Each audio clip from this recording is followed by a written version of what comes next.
Welcome to State of the Art Southern Illinois, a podcast by the Marion Cultural and Civic Center. Today we're doing something a little bit different, and we're revisiting an episode that we filmed in 2020 with Spencer Gualdoni. Back then we were doing shorter episodes, about 15 minutes. So enjoy this, and afterwards I'll tell you a little bit about what Spencer has done since. Enjoy our conversation today with Spencer Gualdoni.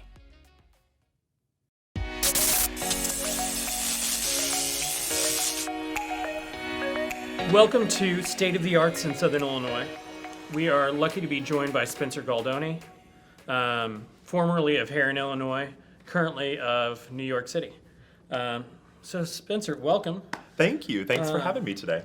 So let's start and just kind of tell us about your background in Southern Illinois. Sure. So as you mentioned, I was originally born and raised in Marion. I attended Our Lady of Mount Carmel School in Marion and then went on to Marion High School.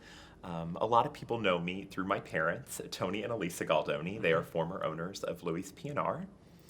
And then so for the performance area, I started performing when I was around the age of 8. I kind of got the theater bug. I remember an old story. I had a friend who invited me to a play, and not doing any performance at all, I went and supported her. And I remember I was reading through the playbill, and in the back of the playbill, there was auditions for a local play called Aesop's Funny Fables. And I told my mom later that day, I said, Mom, I want to audition. And they were all like, whoa, what? We want to audition? And so I ended up auditioning and got cast as the tortoise and the hair sequence. And I guess you could say for performance-wise, the rest is history. Yeah. Wonderful. So, you are a resident of New York City. Yes. What were you doing in New York before the pandemic started? Sure. So I've lived in New York now for about 3 years. So right when I moved to New York, I had the great fortune. I got to work as the executive assistant to Broadway director and choreographer Jeff Calhoun. Some of his directorial works include Newsies, Bonnie and Clyde, Jekyll and Hyde. And so I worked for him for about 2.5 years, and I was very grateful to that. But right after that, starting in January, I had the great opportunity of switching jobs. I now work for Tara Rubin Casting as a casting assistant there. We cast musicals like Dear Evan Hansen, Six, Sing Street, Ain't Too Proud, The Temptations musical. And so right before that, I was working for Tara Rubin. We were in the midst of auditions and casting different projects. So what does that actually entail? What does working for a casting agency mean? Absolutely. So specifically my job as a casting assistant is my job is to basically schedule all of the actors for their auditions and then to make sure that they arrive at a certain time to their audition. So my job consists of a lot of dealing with agents and scheduling and things like that, but then the great exciting opportunities, you get to be in the room and watch the auditions as well, collaborate with the creative teams and things like that. So how does casting and the process work for Broadway shows? Like, can you be an actor coming right out of high school or college and just step into an audition for Dear Evan Hansen? Absolutely. I mean, it will depend. So, of course, there's non-equity and equity actors, people who are represented with agents. What does that mean? So non-equity means that you are just, again, people fresh out of college who don't have an agent, things like that. You're just non-equity. You're not represented.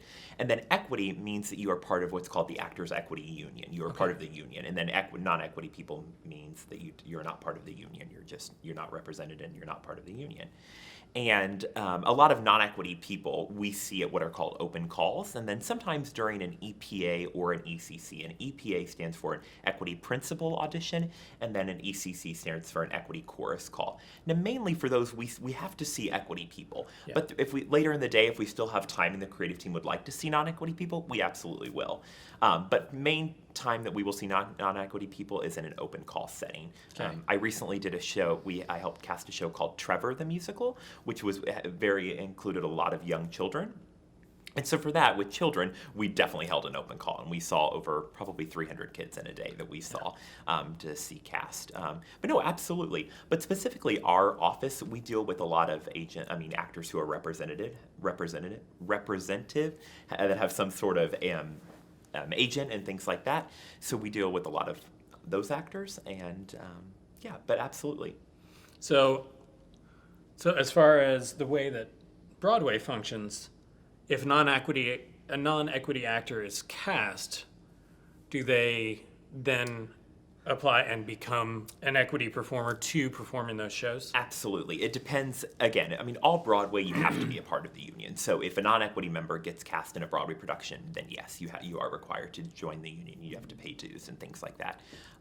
But there are some non-equity tours. There are a lot of non-equity shows there. In the past couple of years, there have been several non-equity tours that have been happening. So you don't have to join the union.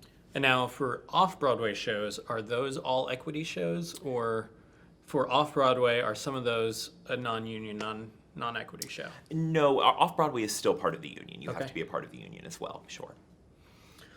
Awesome. So how or when did you really decide that this is exactly what you wanted to do?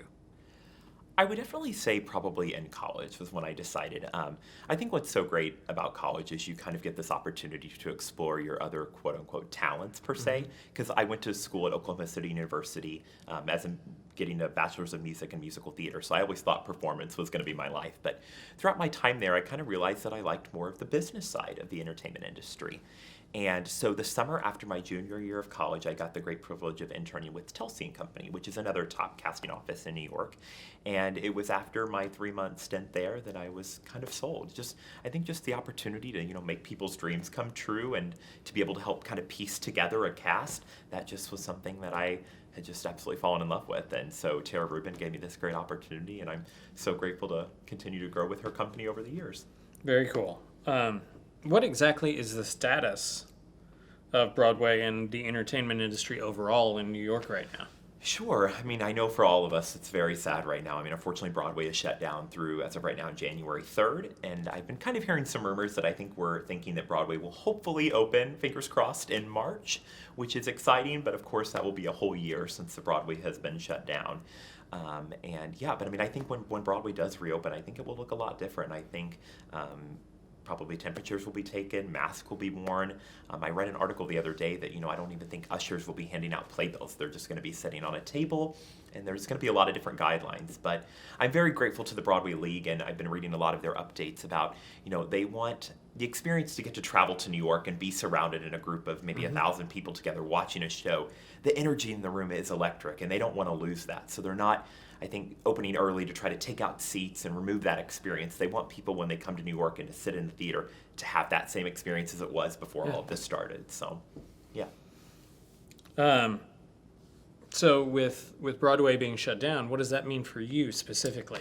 Sure. I mean, it's definitely kind of surreal. I mean, we're living in this new time, and I mean, we immediately started working from home. And I mean, like I said, I was working in New York, but I had the opportunity to come home and can work from home. And we've been doing a lot of Zoom auditions and self-tapes and things like that. So a self-tape is basically where we send materials to the actors. And self-tapes happen on a normal basis as well, because sometimes a performer might be in California wanting to audition for a show in New York, but they're doing another show. So we send them the material, they put it on a tape for us, and then send it to us, and then we review it. And then if we'd like to see them in person, we can call them back in person. So a lot of auditions right now are happening all via self-tapes in the comfort of their own home.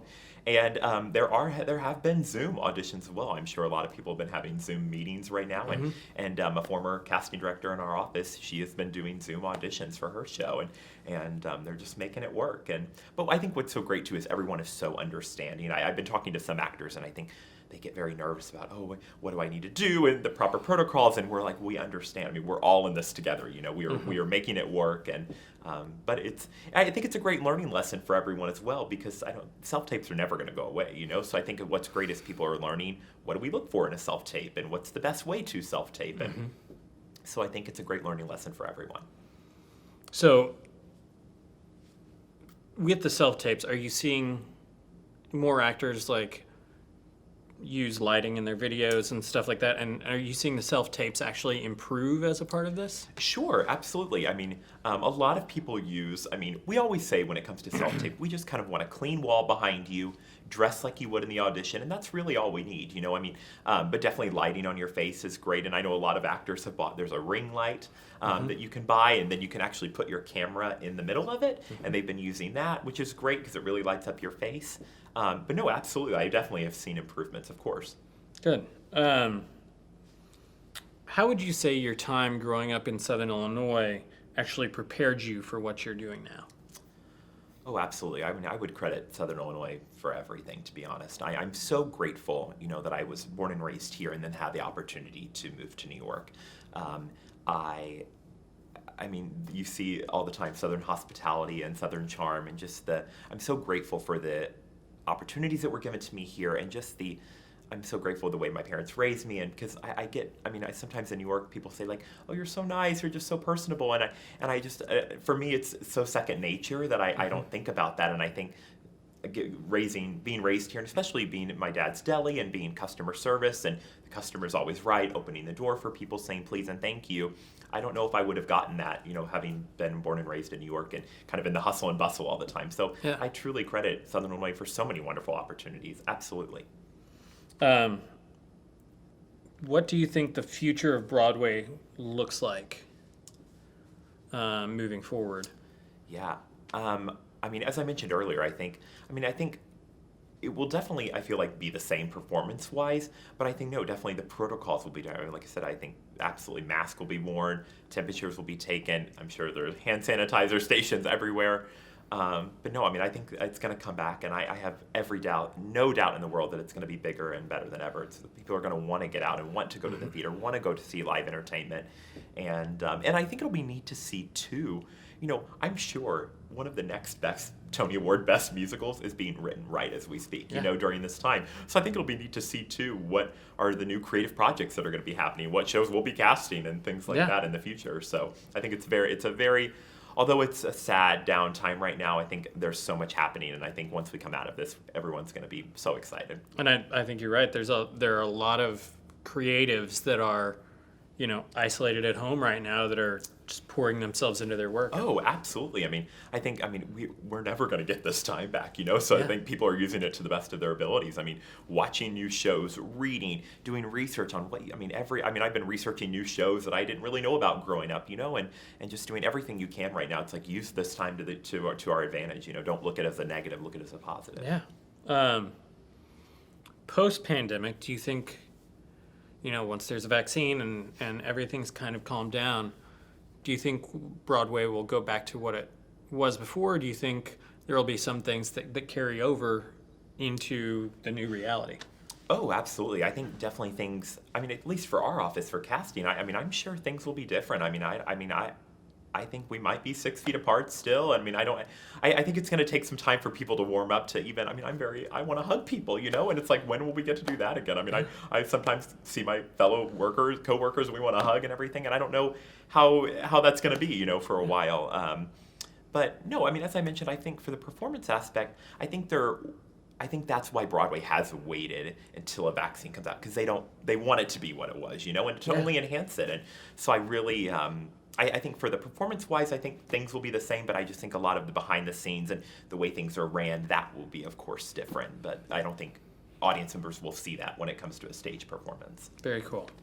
Well, Spencer, thank you so much for your time today and your insight into the industry and what it really looks like to get into a Broadway production. Oh, absolutely. Thank you so much for having me. It's been such a pleasure chatting. It's our pleasure. Thank you for joining us. Look for upcoming episodes of State of the Arts Southern Illinois as we dive into what the state of the arts in Southern Illinois is now with different arts organizations and different arts leaders in the area. We look forward to seeing you again soon. Thank you.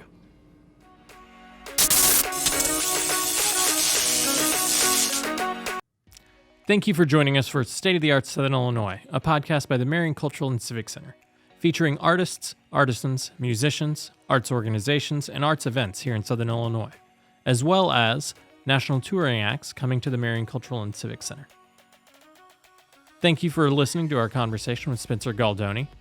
Since that conversation, Spencer is back living in New York City and has since worked on casting for Trevor, which just made its debut on Disney Plus with a full feature of the Broadway production of Trevor, as well as Mr. Saturday Night, featuring Billy Crystal. We're so proud of Spencer and everything he's been doing, so special thanks to him for allowing us to re-air this. We'd also like to thank our associate producer, AJ Rice. Thank you for joining us. Catch us every Thursday for a new episode of State of the Arts Southern Illinois.